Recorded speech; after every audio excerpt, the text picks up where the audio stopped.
Талиева Камила Абдразаковнага берилет. Фракциянын убактысынан 10 мүнөт.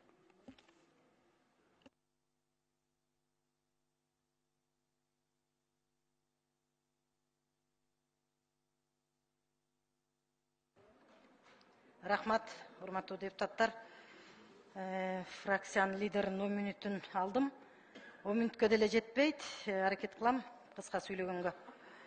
Кыргыз Республикасынын Баткен облусунун статусу жөнүндөгү мыйзамынын негизинде, албетте ал мыйзамды баарыңыздар билесиздер, 2021 жылдын 3 декабрында деп жүрөт да, 311 тескеме деп. Мына бул жерде өкүлчүлүк отурасыздар. Мен ошол 24 январга чейин эле тынымсыз ошол Баткен облусунун статусу жөнүндөгү мыйзамдын токтому чыккан, жол картасы бекитилген, анан ошонун жобосун күтүп аттым да, тынымсыз чалып, ошол аткаруучу кишиден өкмөттөн сурап атканмын. Жок, чыга элекпиз, дайын эмес деп аткан. Бирок мына кече 24 январ күнү, бул эми задним числом болуп билбеймин, 3 декабрда деп тескеме чыкты, 311 тескеме деп. Бул эми чыкканы менен коомчулукка, анын ичинде ошол Баткен облусунун эң четки айылы чек-ара менен Тажик Республикасы менен чектешип турган айылдары жөнүндө болуп атат маселе. 62 айылга преференциялык жеңилдиктер берилет деп министрлер кабинети жарыя кылды. Бир районго 26 айыл кириптир, бир районда 27 айыл кириптир. Эң чек-арасы көйгөйлүү Тажик Республикасы менен көйгөйлүү Лейлек районунда 14 айыл деп киргизиптир. Анын дагы эл жыш жашаганы 10 эле айыл. Экөөсү Майты, Айкөл деген участоктарда сууда жок, жолда жок, какыраган тала, эл да жок ал жерде.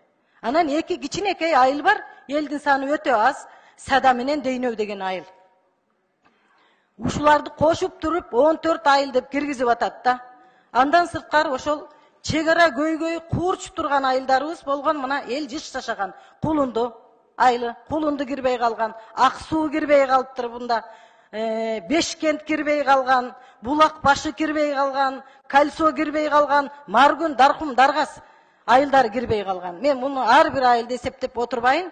Жалпысынан райондун ушу 50 айыл болсо 50 айылдын баары кириш керек эле. Лейлек району бул эми баягы Өзбекстан менен чектешкен жерлерибизде маселе Кудайга шүгүр. Биз Тажик Республикасы менен чектешкен айылдарыбызда маселе өтө курушта. Мурунку чек-ара мыйзамы жөнүндөгү кирген айылдардын саны да кыскарып кетиптир. Мына жалпысынан алганда биздин Лейлек районунан 10 эле айыл. Эртең райондун центрин районго акимчиликке эл наразы болуп, экиге бөлүнүп, митингтерге чыкпайт деп эч ким кепилдик бере албайт. Ошон үчүн бул тескемени кайра караш керек. Урматтуу мына өкүл, бул абдан туура эмес. Бул жерде жергиликтүү бийлик менен да, эл менен да макулдашылбай туруп, могул тескеме чыгып атат. Рахмат, Баткен облусунда жакшы жеңилдиктер болуп атат. Ага рахмат айтып атат эл. Бирок элде туура эмес мамиле болуп атканы бул жерде келип туруп, эртең биз мына биздин Лейлек районунда Эскоучу айылынын сай участкасында Кыргыз Тажик чыры сос тармактарда тарады 23 январ күнү. Видеону барыңыздар көрдүңүздөр.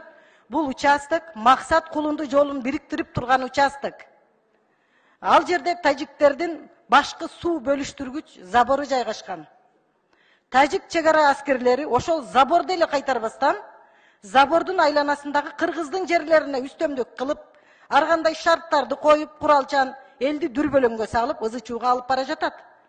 Тажиктердин мындай мыйзамсыз аракеттерине жооп берүүчү органдар мен эч бир мындай бир жооп берүүнү көрүп байкабадым. Мисалы, жок эле дегенде Тышкы иштер министрлиги нота берип, ыкчам реакцияларды, чараларды көрүш керек болчу.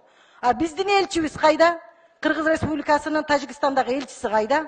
Бүгүнкү күнү ошол элчини издеген эле эл. Элчинин үнү да жок. Анда Душанбеге элчинин кереги жок болсо, биздин ошол Тажикстандагы Кыргызстан менен чектеш Хожен шаарына консулдук ачыш керек. Эл консулдук менен маселесин чечиш керек. Себеби бүгүнкү күнү Лейлек районундагы, Баткен облусундагы ондогон жарандарыбыз түрмөдө отурат. Мына өткөндө өзүңүздөр көп болдуңуздар, 69 жаштагы жараныбыз каза болуп калды. Элчи ал жөнүндө маалыматты билбейт.